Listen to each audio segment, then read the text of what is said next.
So, welcome to our second leadership video, and we're looking at a very current topic right now that I think we both actually see as quite a big issue and a big area for learning and growth in the workplace, which is the real balance that comes between delegation, effective delegation, but also trust, and how to fine-tune that balance. Tony, what are your thoughts on that? This is so key. The two things I'm really passionate about in my personal life as a coach and also in all the clients that I help: balance and trust. Now, before we actually can really see the benefits of those two things, we actually need to really understand what brings us out of balance in the first place. And then also what builds trust and also what destroys trust. So we're going to be talking about three things in this video: what takes us out of balance, what creates trust, and what destroys trust. So we'll start with the first one. In your opinion, Sarah, what do you think destroys trust? Well, I think for me, the biggest thing that destroys trust is when the leader is not walking their talk. When they're saying one thing, they're proselytizing about values that should be at a certain level within an organization and withheld with an organization, but they're not living it. There's something they're doing, it might even be within their personal life or subtly within the organization, that is not in alignment with what they're saying. And for me, being able to walk your talk, do your very best to walk your talk, to act in alignment with your message, is absolutely essential. And I think trust is something that the more you give it, the more you receive it. Now, Tony, people are going to say to us, but surely there are certain people you shouldn't trust in the world. What is your answer to that? Well, being a spiritual teacher and a healer and a coach, my answer is our inner world dictates our outer experience of life. So for those people who might have distrust issues with other people, I would go back to what I shared earlier on about looking when we point a finger. So if I point a finger outwardly that I should not trust somebody, there's part within myself that I've actually never really dealt. So I would go back inwardly and saying which part of myself I'm being distrustful with, and how is this translating in an outer experience of not being trustworthy. So surely, we have also to have a fine line in there, because some people do need an extra, I would say, push to be able to do a job, or they might need an extra guidance, or might need extra coaching, or might need extra mentoring for them to be that level of self-awareness that builds trust.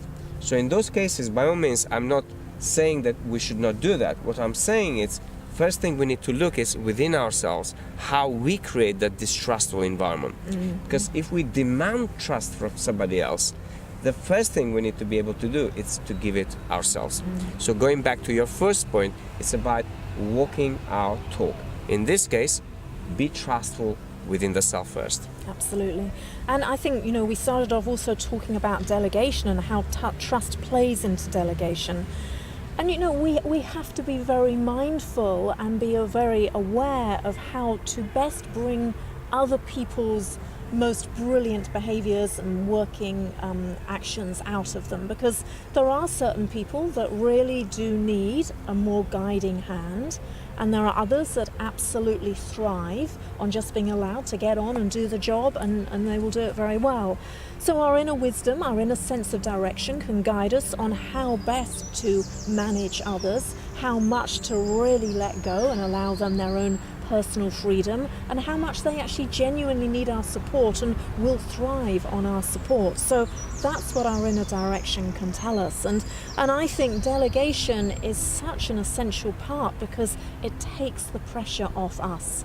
And the more we try to keep control, keep ourselves as the person that is the controlling influence within the business, it builds up this pressure cooker within us that ultimately manifests as really horrific stress and also fairly long-term illness as well. So it is a leadership skill that for me is essential for leadership in this very busy environment that people find themselves in right now.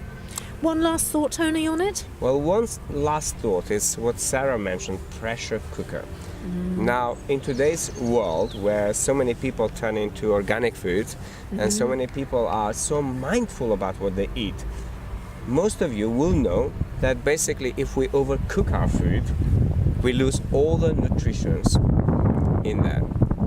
Now, in a similar way, if we have all of those pressures within ourselves, we cannot really be most effective leaders. So being able to really calm that pressure and take that pressure out of ourselves and really create that inner stillness and peace that is required for us to start building those trustworthy connections. Because if we're going to approach somebody with aggression and with normally what happens, telling, people will shut down.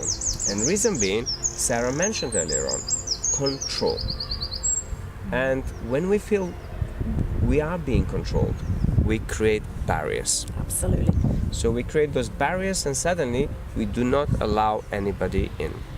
So my last thought for any of you listening to this video, it's about looking what barriers have you created and how can you remove those barriers to actually restore that balance and bring ourselves in that place that we ourselves trust ourselves in this process, and then we start trusting others so we can actually delegate effectively.